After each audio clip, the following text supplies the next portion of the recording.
For more on the situation in New York, I'm now being joined live by the Voice of America's Ramon Taylor, who is in New York. Ramon, thank you so much for staying with us on The World Today. Thank you, Cynthia. Now, since you're in New York, are the protests still taking place? There were many protests last night, and those lasted until the early hours of the morning. As of right now, you might see scattered around the city smaller protests, but there's more planned for later this evening. A massive protest is expected in a park not too far from Midtown, where I stand right now, around 5:30 local time. And a lot of these protests have been planned well in advance, assuming that the decision would go one way or another. These protests were very well organized, so we expect a very large crowd this evening as well.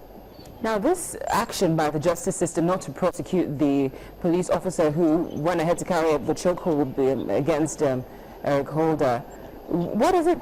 Does it not fuel the already existing tensions that might have existed, racial tensions, especially after the Ferguson, Missouri case?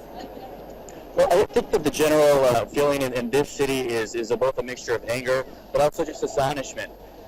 We have residents here who really celebrate the ethnic diversity of this city, one of the most racially diverse cities in the world. And so when one African American came up to me and told me that it was one thing to hear about what happened in Ferguson, but to hear something like this happen so close to home was just upping the ante on that. So there's a lot of mistrust right now between the public and the police, a lot of tension overhead, and right now we have to wait and see whether something's actually going to be done about this. Right now, people don't have much faith in the Justice Department.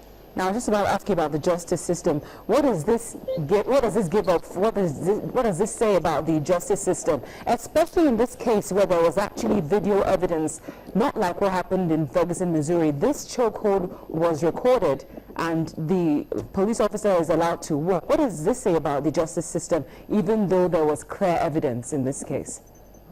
Well, as you know, and as had been clarified, this type of chokehold was illegal by the New York Police Department. Now, during these deliberations with the grand jury in Staten Island, this jury lasted less than a day, so we have to assume that there were some questions we don't know, wasn't open to the public.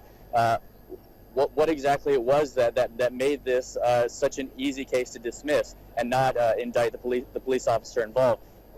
In this case, you know, there's one common theme among all of the protesters last night, from every race and every background, and that is we don't trust the Justice Department, and we don't think that that using body cameras, as had been suggested by President Barack Obama, who's investing $75 million in this effort to arm 50,000 police officers.